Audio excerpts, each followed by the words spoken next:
శ్రీ గొబ్బూరి వెంకటానంద రాఘవరావు గారు విజ్ఞాన నిరతుడు నన్నయ్య భట్టారకు 15వ భాగం 9/9/24 అజగరూపాఖ్యానం. తులారాశిలోని స్వాతి నక్షత్రాలతో సంబంధంగా విచిత్ర గాథ ఈ అజగర ఉపాఖ్యానం.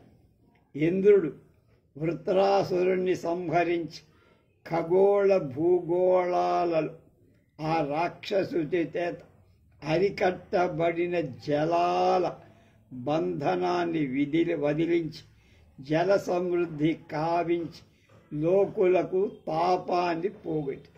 కానీ బ్రహ్మహత్యా దోషం ఇంద్రుడిని ఆవహించే.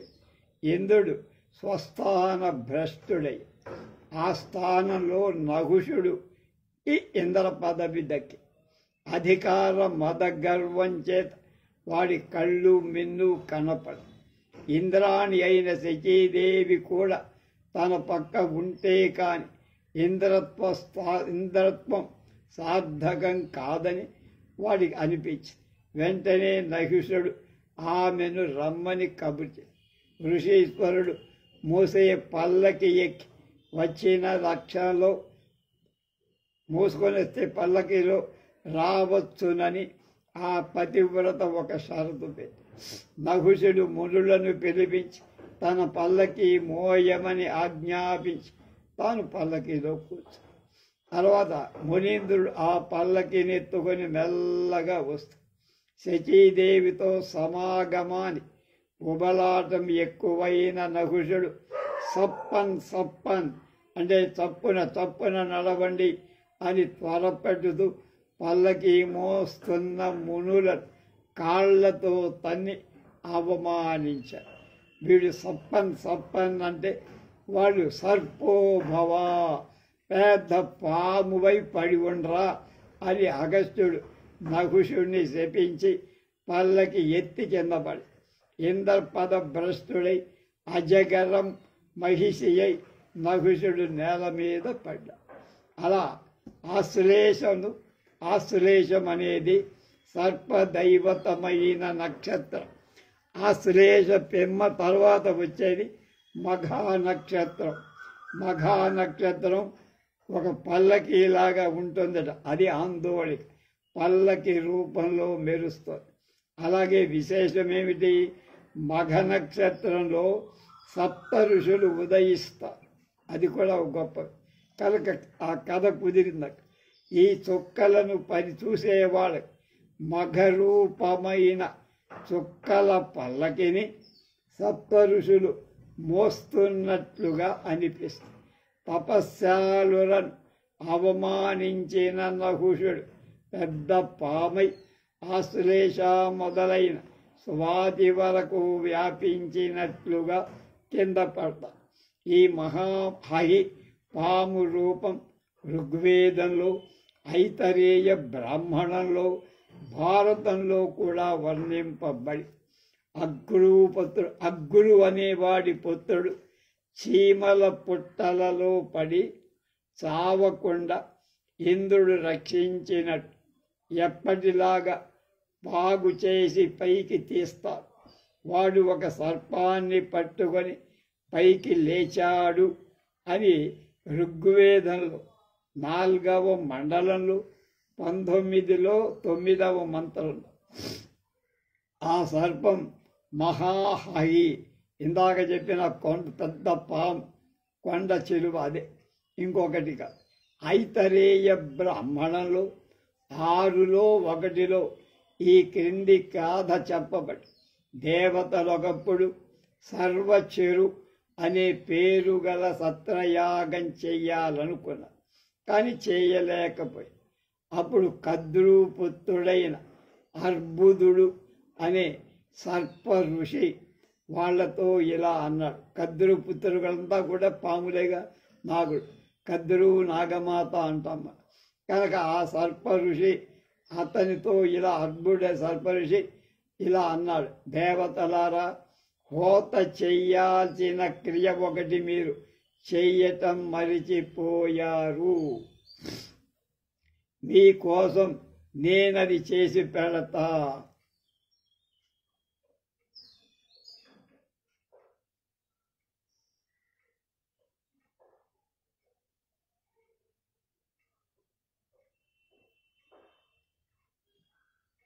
దేవతలు సరేనయ్యా అలాగే చెయ్యి అన్నారు. ప్రతిరోజు మధ్యాహ్నం వచ్చి ఆ సర్పఋషి సోమరసం తీయటానికి సాధనాలైన గ్రావాలను స్తుతిస్తూ మంత్రాలు పఠిస్తున్నారు. దేవతలు కూడా గ్రావస్తుతి చేస్తారు. ఒకప్పుడు సోమరాజు దేవతల చేత సోమపానం చేయించారు. మన రాజుకు ఒక విషసర్పం చూస్తోంది, మన రాజుని ఒక విషసర్పం చూస్తోంది, కళ్ళకు ఒక గుడ్డ కట్టుదాం అని కట్టారు. యజ్ఞంలో గ్రావస్తుతి మంత్రాలు చదివేటప్పుడు కళ్ళకు గుడ్డలు కట్టుకోవటం ఆ రోజు నుండి ఆచారంగా ఉందట. ఆ తర్వాత దేవతలు సర్పఋషి మంత్రాలకు తమ మంత్రాలు కూడా చేర్చి గ్రావస్తుతి చేస్తారు. అప్పుడు మదం ఎక్కలేదు, పాప పరిహారమై దేవతలు సాధించిన ఈ కార్యాన్ని సర్పజాతి అనుకరించి తమ పాపాలను పరిహరించుకోవటం ప్రారంభించాయి. ఈ స్థితిలో పాపం పరిహరించబడి కనుక పాపాలు ప్రాత పొర విడిచి అంటే పైన ఉండేటువంటి కుబుసం విడిచి కొత్త చర్మాన్ని పొందుతున్నాయి. పైన వివరించబడిన పెద్ద పాము అహి అంటే పాము కద్రూపుత్రుడైన అర్బుదుడే కాని ఇంకొకడు కాదు. సోమపాత్ర అహి ప్రక్కనే ఖగోళం ఇవాల్టికి కనపడుతుంది. మూడవది అమృత కలశం, క్రేటర్ ది కప్ అంటారు వాళ్ళు. కనుక దాని కాపుగా ఘోర సర్పాలు నిలవబడి ఉన్నాయి. ఆ అమృత పాత్రని కాపలాగా సర్పాలు ఉన్నాయి. గరుడు ఈ పాముల కళ్ళు కనపడకుండా ధూళి రేపి అంటే రెక్కలతో కోటడంతో దుమ్మంతా వచ్చి ఆ భుజంగాలు వంచించి అంటే పాముల్ని వంచించి అమృత కలశాన్ని హరించాడని కథ ఉంది మనకు పురాణం. నహుషుడు అజగరం అంటే పాము అవటం చేత కొండ చేరువ మకుడములో ఖగోళంలో గోచరించిన సర్పగాథలు సంగ్రహంగా చెప్పాం కదా. నహుషుడు దేవేంద్ర అధికారం మద గర్వంతో క్రిందకు మీదికి కనపడక పతివ్రత పరదార అయిన ఇంద్రాణిని కోరాడు. ఇంద్రుడి భార్య మహాతపస్యాలురైన మహర్షులు వాళ్ళని కాళ్లతో అవమానించి అందుకు ఫలితంగా ఇంద్రపద భ్రష్టుడై పెద్ద పామై చాలా కాలం పడి ఉండి తర్వాత 10,000 ఏనుగులు బలంకల భీముణ్ణి కూడా కదలనీయకుండా పట్టుకొని నిర్బంధించారు. ధర్మజ నహుషుని ప్రశ్నలకు ధర్మజుడు ఈడే నహిషుడు. ఈ నహిషుడు వాడు యక్షుడిగా తర్వాత మాట. ఆ నహుషుడి ప్రశ్నలకు ఉత్తరాలు ఇచ్చి యక్ష ప్రశ్నలు అంటున్నారు. శాపం మాన్పి తమ్ముణ్ణి విడిపించుకొని స్వర్గారోహణ చేశారు. నహుషుడి శాప విముక్తి గ్రీష్మ ఋతువులో జరిగింది.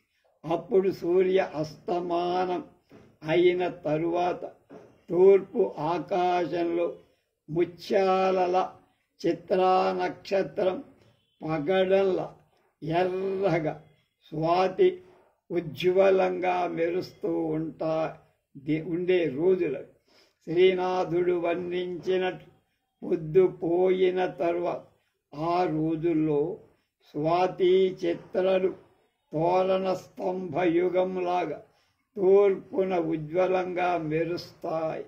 ఆ తరువాత వర్ష ఋతువు, నన్నయ్య అరణ్య పర్వం, చతుర్థాశ్వాసం 136 నుంచి 141 పద్యాల మధ్య వర్షాకాలాన్ని చక్కగా వర్ణించాడు. వర్షాకాలంతో నన్నయ్య రచన అయిపోతుంది అరణ్యపర్వం. తర్వాత శరదృతువు వస్తుంది, ఎర్ర ప్రగడ వర్ణిస్తా. తర్వాత శరత్కాల వర్ణనలు 2 పద్యాలు మాత్రం రాశారు. అందుక పద్యం భూపతికి దివంబునకు మొదట చెప్పుకోను, మన ఇదివరకే చెప్పుకోను. మిగిలిన పద్యం మరొక ప్రకరణలో చూద్దామని. నన్నపార్యుడి ఖగోళ విజ్ఞానం చక్కగా వ్యక్తం చేసే ఒక ఘట్టం ఇంకా మిగిలి ఉంది అంటున్నారు గుబ్బూరివారు. అది గంగా అవతరణ. దాన్ని చూద్దాం. ఇప్పుడు 17వ అధ్యాయం గంగావతరణ.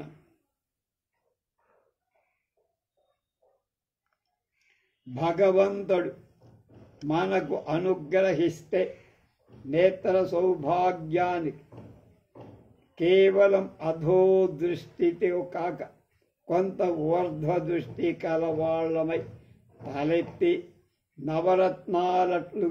నవరత్నాల్లాగా మెరుస్తున్న ఆకాశంలో మెరుస్తున్న నక్షత్రాలను శోభించే నభో రమావైభవాన్ని, లక్ష్మీ వైభవాన్ని కళ్ళారా చూసి ఆనందించడం మనకు జన్మకు సాఫల్యం. ముత్యాల్లాగా మెలమెలలాడుతూ మినుకు నక్షత్రాల మధ్య నురుగుతో కూడి ఏటి విధంగా అంటే నురుగుతో కూడిన ఏరులాగా నదిలాగా తెల్లగా కనపడుతూ ఒక ప్రక్క నుండి మరొక ప్రక్కకు ప్రవహించే తెల్లటి ధవళ దృశ్యం ఒకటి ఖగోళ పరిశోధకులకు కనపడి, ఆ వెల్లువను అంటే నీటి ప్రవాహం ఒక విధంగా ఉండక అది అనేకమైన పాయలుగా ఉత్తర దక్షిణ ఖగోళాన్ని నాగపాశాలు అన్నట్లుగా పాముల పాశాల్లాగా పెనవైచుకొని చుట్టుముట్టి ఉన్నట్లు కూడా చూసేవాళ్ళకు స్పష్టంగా ఇలా శాఖోపశాఖలుగా ఆకాశంలో వ్యాపించిన తెలుపు దృశ్యమంతా పడమటి జోస్యుల పాలపుంత అంటే మిల్కీ వే అన్నారు వాడు. భారతీయులు ప్రాచీన పాశ్చాత్యుల కంటే ఖగోళాన్ని నిశితంగా సూక్ష్మంగా పరిశీలించి భేదాన్ని గమనించి తారతమ్యాలను నిర్ణయించి అందుకు అనుగుణ్యంగా ప్రత్యేకమైన పేర్లు మనవాడు పెట్టారు. వాళ్ళకి 16వ శతాబ్దం దాకా తెలియదు. అలాగే తెలియేటి అంటే మొదటి లేక తెల్లని ఏరు దృశ్యం ఎక్కడైనా చిక్కనై దట్టమై సాంద్రతరంగా తోస్తుందో ఆ ప్రాంతాన్ని మన పూర్వులు పాల సముద్రం, క్షీరసాగరం, క్షీరోదం అని వ్యవహరించి పాల విరుగుల పలచగా అగపడుతూ నురుగులు కక్కుతూ ప్రవహించే దృశ్యాలను ఆకాశగంగని, దివిజగంగని, వియద్గంగని, మిన్నేరు అని, తెలియేరు మొదలైన పేర్లతో వ్యవహరించారు. తెలి అంటే తెల్లని ఏరు అని. ఇందులో పాల సముద్రం ఏది, ఆకాశ గంగ ఏది అని స్పష్టంగా నిరూపించటానికి మనం ముందు జాగ్రత్తగా చూడాలి. అశ్విని మొదలైన యోగ తారలు 27. అందులో విశాఖ నక్షత్రం అనేక హేతువుల చేత చాలా ముఖ్యమైనది. వేదంలో విశాఖకు రాధ అనే పేరుందని చెప్పుకొని విశాఖ రాధ. విశాఖ తరువాత నక్షత్రం అనురాధ. మాసాలలో వైశాఖం రాధామాసం. విష్ణు భగవానుడు రాధాప్రియ. విశాఖ మొదలుకొని అనురాధ, జ్యేష్ఠ, మూల, పూర్వాషాఢ, ఉత్తరాషాఢ, శ్రవణ ప్రాంతమంతా చిక్కటి పాలతో కూడి ఉన్నట్లుగా దట్టమైన తెలుపు కలిగి చాలా సాంద్రమై అంటే దగ్గరగా బహుధవళమై బాగా తెల్లగా ఈ ప్రాంతాన్ని దుగ్ధ్యా అని ఋగ్వేదం, దుగ్ధ్యా అంటే పాలిగా అని ఋగ్వేదం ఎంతో గొప్పగా వర్ణించి ఎవ్వడికి తెలియకముందు ఋగ్వేద ఋషులు ఋగ్వేదం 9వ మండలం 110లో అంటే 110వ అనువాకంలో 8వ మంత్రం. దివః పీయూషం పూర్వ్యం దుగ్ధ్యం మహోగహాద్దివ అనిరధుక్షత ఇంద్రమభిజాయమానం సమస్వరన్ అనండి. మళ్ళీ దివః పీయూషం పూర్వ్యం దుగ్ధ్యం మహోగహాద్దివ ఆనిరధుక్షత ఇంద్రమభిజాయమానం సమస్వరన్. ఏమిటి భావం? ఇంద్రుడు జ్యేష్ఠ నక్షత్ర అధిదేవత. జ్యేష్ఠ రిక్క అంటే నక్షత్రం రోదసి మధ్యలో ఉన్నది.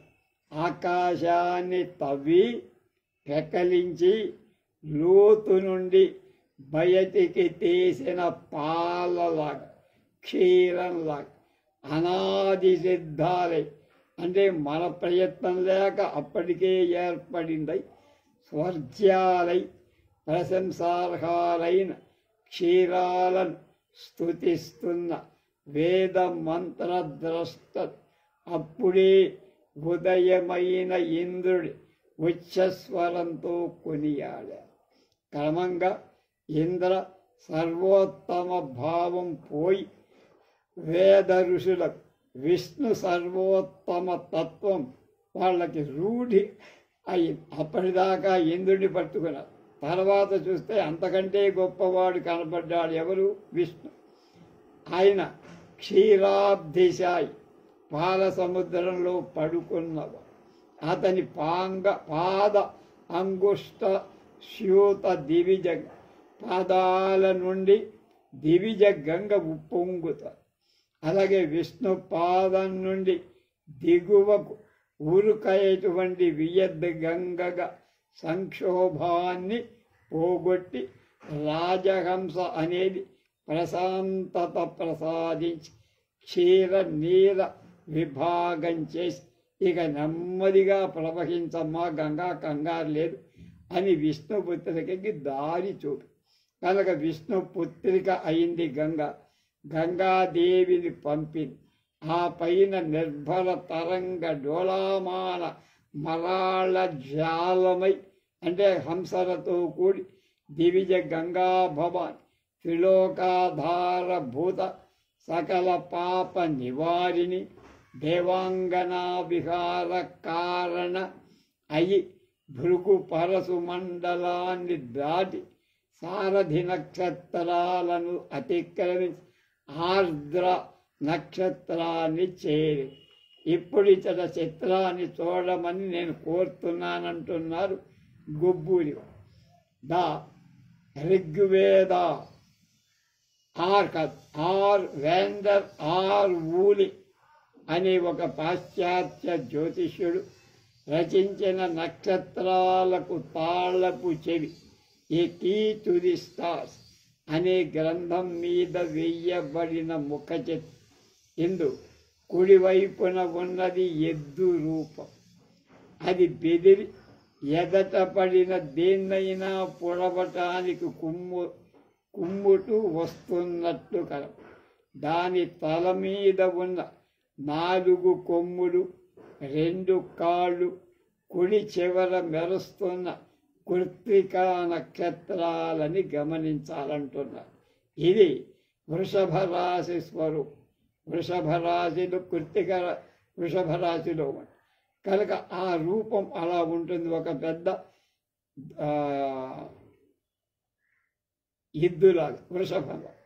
కనుక రాతి వృషభాన కొమ్ములు 4 చత్వారి శృంగ అని వేదంలో. వాటి కాళ్ళు 3 త్రయో అస్య పాద 3 పాదాల జంతువు ఉంటుందా ఉంది. ఇక్కడ బొమ్మలో 3వ కాలు వెనక్కుకు వండిపోయినందున కనపడు. ద్వే శీర్షే రాతి అంటే 2 శీర్షాలు కలగ తలలు కల రాశి వృషభానికి శిరస్సులు 2 ఉన్నట్లుగా జాగ్రత్తగా పరిశీలిస్తే తేటపడు. ఇట్లాంటి వృషభ రూపంలో వెలసేటువంటి రాశిలో మెరుస్తూ రంకెలు వేస్తున్న కృత్తికా రూపంలో ఉన్న అగ్నిదేవుడిపై, కృత్తిక అంటే వేడి అంటే అది అగ్ని నక్షత్రం, దేవుడిపై వేదమంత్రం ప్రశంసిస్తూ ఎద్దులకు ఎడమ వైపున చిన్న చుక్కలుగా కనపడే దృశ్యం నురుగు సహితమై, నురుగు ఫేన సహితం అంటే నురుగుతో ఉన్న ఆకాశ గంగా దృశ్యానికి ఇంకా ఎడమ వైపున కొసను మెరయుగా ఉండి మిథున రాశిలోని పునర్వసు నక్షత్రాలు, దాని ఎడం వైపున పునర్వసు నక్షత్రాలు, కుడివైపున ఇందాక చెప్పినటువంటి మిథున రాశి చుక్కలు కనబడుతుంది కృత్తికా నక్షత్రం. కనుక నభోరంగంలో ఆకాశం అనే రంగస్థలంలో తేజ ఉగ్రగణ్యాలై మెరుస్తూ 20 చుక్కలలో 3వ వంతు అంటే 7 చుక్కలు ఈ చిత్రంలో ఉన్నాయి.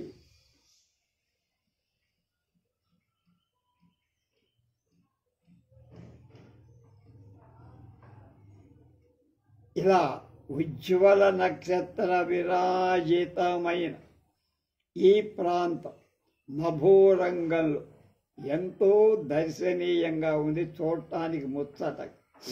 కనుకనే ఊలి అనే ఒక దొర తన నక్షత్ర గ్రంథాన్ని ఈ దృశ్యమే ముఖ చిత్రంగా తగిందని ఈ బొమ్మను ముద్రించాడు. శరీర నిర్మాణం అంటే ఫిజియాలజీ అండ్ అనాటమీ అని బోధించే విజ్ఞాన శాస్త్రానికి కంకాళం స్కెలిటన్ లాగా అంటే అస్థి పంజరంలా నక్షత్ర పరిశీలనకు ఈ చిత్రం మొదటి మెట్టుగా ఉపయోగిస్తారు. అస్థి పంజరంలో ఇది ఆకర్షణీయంగా భయంకరం కాదు, కానీ ఇందుగల జ్యోతిర్విషయాలు పొడి దుమ్ముల వంటి అంతే, అంత మాత్రమే. డ్రై బోన్స్ ఆఫ్ సైన్స్, ఎందుకంటే ఇందులో భావం లేదు, రసం లేదు, చూడ సొంపై విన నింపై చమత్కార విలసితమై సమ సృజన ఆహ్లాద కారణమై కవిత్వ సౌరభం కానీ కావ్యశ్రీ కానీ ఇందులో ఏం కన. ఇందుచేతనే పడమటి వారి వైజ్ఞానిక గ్రంథాలు ద్రవ్యార్జన పరులై పరీక్షల కోసం చదువుకునే విద్యార్థులనే కానీ ప్రజాహృదయాలను అవి ఆకర్షించలేకపోయి. భారతీయ వేదమంతద్రష్టులు, పౌరాణికులు, వైజ్ఞానిక కవులు పొడి దుమ్ముల వంటి వైజ్ఞానిక సత్యాలకు వారు రసపుష్టి కలిగించి భావ గాంభీర్యాన్ని పెంచి కవిత్వ సౌరభంతో నింపి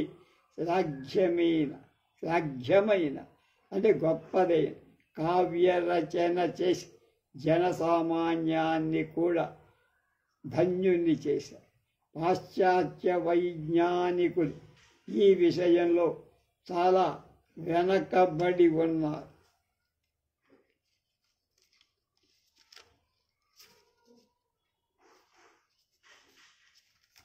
ఊలి దొరగారి ముఖ చిత్రంలో కుడి పక్కన బెదురు గుడ్డు బెదిరిపోయేటువంటి ఒక పశువు ఉందిట. దాని ప్రక్కల ఎక్కడి నుండో దిగజారుతూ పాల విరుగులాగా తోచేటువంటి తెలుపు దృశ్యము. ఆ తెలుపు ఏరు కొంత దిగువకు ప్రవహించి ఓరియన్ యోధుడి బాహువు కళ అంటే భుజాల దగ్గర అరుణ కాంతులతో ఎర్రకాంతులతో తేజరిల్లే నక్షత్ర రాజం ఉంది. ఈ తెలియేరుకు అవతల ఎడమ భాగంలో మిథున రాశి నక్షత్రంతో పునర్వసు చుక్కలు మెరుస్తున్న ఎడం వైపు.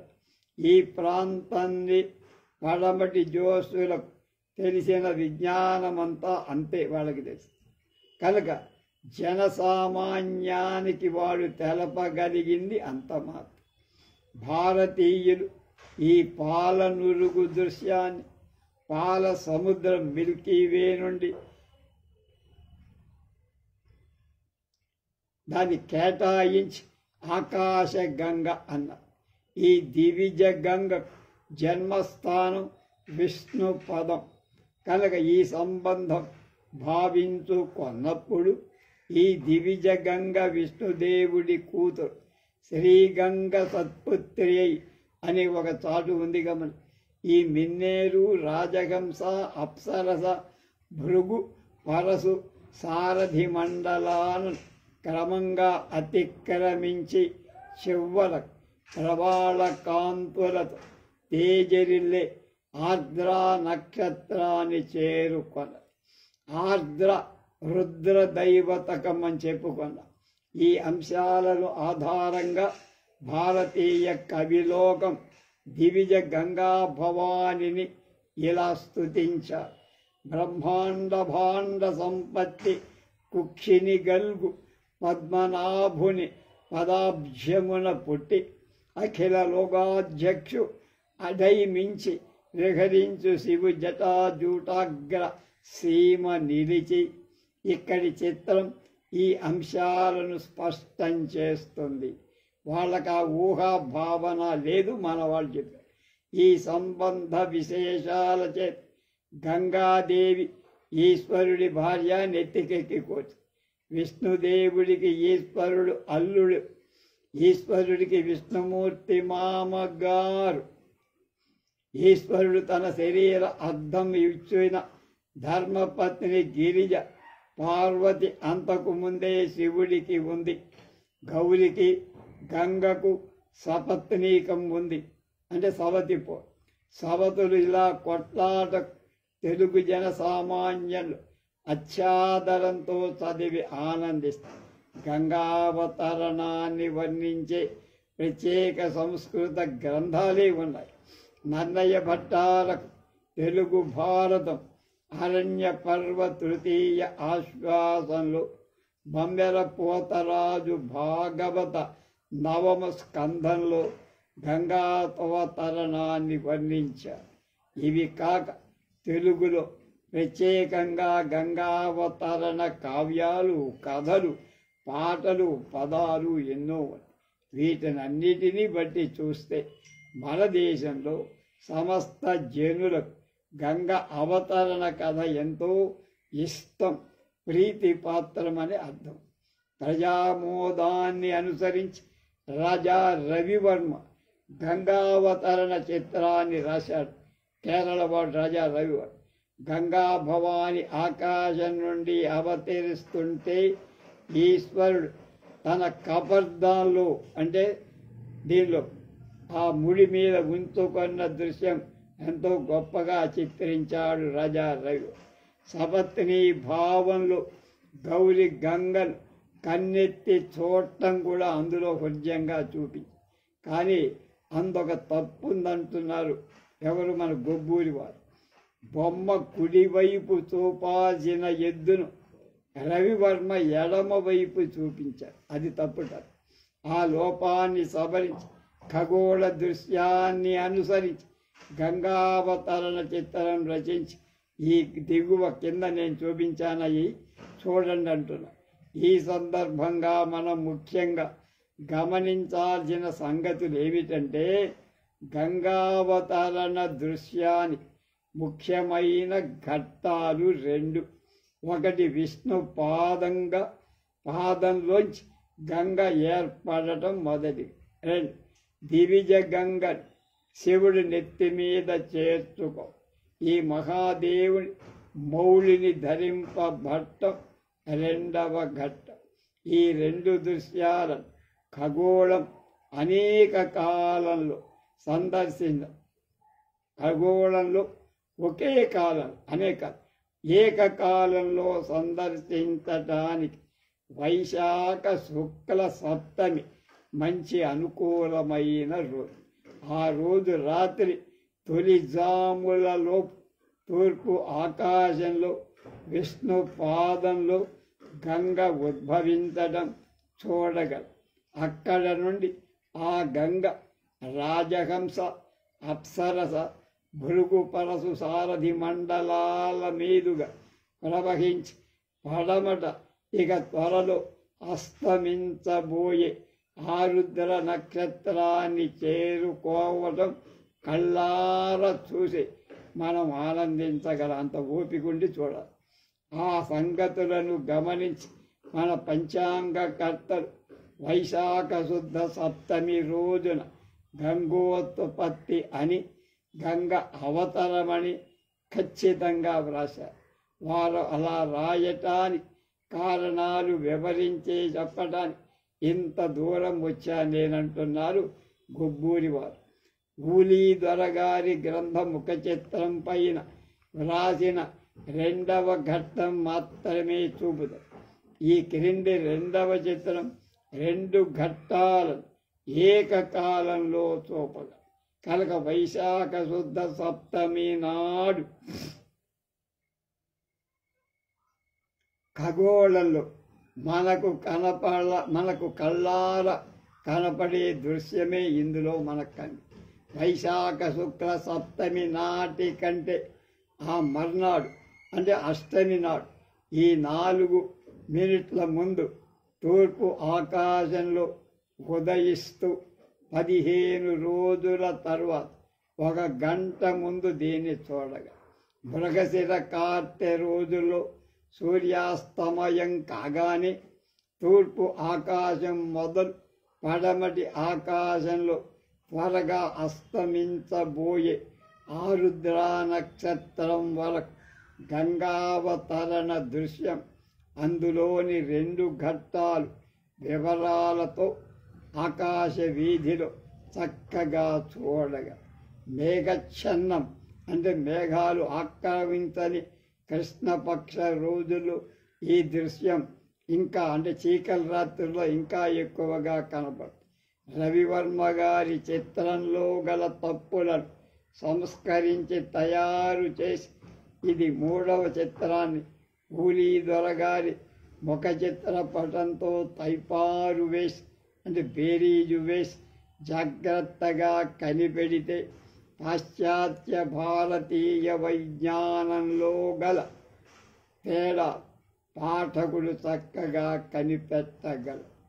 పొడి దుమ్ముల వంటి పాశ్చాత్య విజ్ఞాన అంశాలను అంతకు పూర్వం అనేక వేల ఏళ్ల క్రిందట కనిపెట్టి మన మంత్రద్రష్టలైన ఋషులు పౌరాణికులు వాటికి ప్రాణం పోసి రసపుష్టి కలిగి మాధుర్యం పెంచి జీవ కళతో సమస్త జన ఆమోదకరంగా కావ్యాలు రచించి ధన్యులయ్య. ఊలీ దొరగారి ముఖపత్ర నిర్జీవ ప్రతిమలు ఎన్నైనా పురాణోక్త విధంగా సంస్కరించి రాజా రవివర్మ జీవ కళతో చిత్రించిన గంగావతరణ దృశ్యంతో సాటి వచ్చే సర్వజనీయమైనటువంటి చిత్రాలు ఎక్కడా లేవు అని నేను ప్రశ్నిస్తాను. నన్నయ్య మొదట సంస్కృత మూలాన్ని అనుసరించి భారత అవతరణాన్ని ఈ క్రింది విధంగా తినిగించాడు.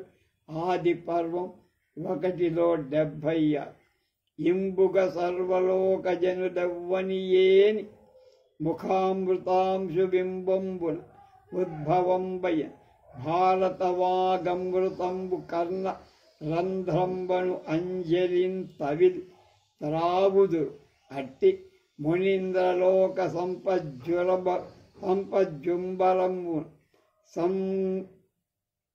లోక వంజ్యుం పరమున్ పరాశరసుతన్ ప్రణమిల్లి కరంబు భక్తితో అని. శ్రీమద్ రామాయణం వాల్మీకి వరదారవింద గళితమనినట్లే భారతం కృష్ణ ద్వైపాయన ముని వదన అరవింద. అంటే రామాయణం వాల్మీకి యొక్క ముఖమనే పద్మం అనుకుంటే, భారతం కృష్ణద్వైపాయన వ్యాసుడి యొక్క ముఖమనే తామర పువ్వు అని. ఈ పద్యాన్ని రచించటానికి ముందే ఆది పర్వంలో 72లో నన్నయ్య కృష్ణద్వైపాయనుడు విష్ణుత్వాన్ని ఆరోపించి విష్ణు పాదం నుండి విజయగంగ ప్రాదుర్భవించినట్లే భారత పుణ్యస్రవంతి వేదవ్యాస మునీంద్రుని పాద సంభవమని వర్ణించారు. ఈ భావం మూల భారతంలో వ్యాసుడు రాయల. జ్యోతిర్విధుడైన నన్నయ భట్టారకు స్వతంత్ర భావం రమణీయ రూపకాలంకార సంశోభిత. ఆది పర్వం 1లో 72వ పద్యం. సత్యవతేయ విష్ణుపద సంభవమై విబుధేశ్వరాబ్ధి సంగచ్యుప శోభితంబై జగద్విదితంబగు భారతీయ భారతి అమలాపగౌఘం నిరంతర సంతత పుణ్య సంపదున్నత్యభివృద్ధి చేయు వినినన్ కొనియాడిన ఎల్లవారికి. విష్ణుపాదంలో ఉద్భవించిన దివిజగంగ విబుధ ఈశ్వర అబ్ధి అంటే పండితులైన ఈశ్వరుల యొక్క అబ్ధి అంటే సముద్రం సాంగత్యాలను వరుసగా పొందింది. విబుధ ఈశ్వర అబ్ధి. విబుధ ఈశ్వరులకు ఆకాశ గంగతో కలిగిన సాంగత్య విశేషం పైన చెప్పా. శంభుడి శిరస్సు నుండి జారిపడి దివిజగంగ సముద్ర సాంగత్యాన్ని ఎలా పొందిందో చూడ. ఇది గంగావతరణ కథలోని 3వ ఘట్టం. భగీరథుడు ఈ ఘట్టానికి ఆధారభూత. సగరసుతుడు యజ్ఞాస్వం కోసం వెతుకుతూ పోయి 65,000 మంది సాగరాలు త్రవ్వి కపిలుణ్ణి చూసి ఆయన దగ్గర యాగాస్వం ఉందని ఆయన దొంగ అని హేళన చేసి వారికి భస్మరాసుడిగా మార్చేశాడు కోపించి. వాళ్ళకి సద్గతులు కల్పించే నిమిత్తం సగర వంశజుడైన భగీరథ చాలా కాలం తపస్సు చేసి ఈశ్వరుణ్ణి గంగను కూడా మెప్పించి గంగను భూలోకానికి తెప్పించి. నన్నయ్య భట్టు వర్ణించిన గంగావతరణం ఈ ఘట్టానికి సంబంధించింది. ఆది పర్వం 3లో 82, 83, 84. ఇలకున్ గంగ తరంగ సంహతులతో నేతించే ఆశాంతరంబుల ఆకాశము గట్టుతు తగ మహాభూత ప్రపంచంబుతో చెలువైయుండగా దాని నీశ్వరుడు దాల్చన్ సంగత ఉత్తుంగ పింగళ జౌటాగ్రమునందు పద్మదళ సంకాశంబుగా లీలతో. 2. సుర ముని సిద్ధ కేచరవరు వచ్చి అచ్చెరువంది చూడంగా హరు శిరంబు నందుండి భువనైక వందిత సురనది ధరణీ తలంబున కలుగుదించి కలహంస గతియు నిర్మల ఫేనహాసంబు అకీర్ణమీన విలోకనములు నాలోల పవనవచాలిత కల్లోల లసిత మృదుక్తులు నసగుతుండ ప్రీతితో భగీరథుడను దూత చేత నీతయై మహాముని పరిపీతి రక్త మరిపీత రిక్తమగు సరిత్పతి కూడి ఆ సగరజులకు ప్రీతి కావించి నించెను ఈ రాతతముగా నీరాతతము. 84వ పద్యం. సాగరులకు సద్గతిగా సాగరమున కట్లు సలిల సంపూర్ణముగా భూగతయై భాగీరథ కీర్తి భువన పంతులు నిలిపెన్. లోకమాన్య బాల గంగాధర్ తిలక్ సాహిత్య దర్పణ నుండి ఎత్తి వ్రాసిన శ్లోకరత్నం ఇక్కడ వ్రాయడం ఈ సందర్భంగా అనవసరం అనిపిస్తోందని.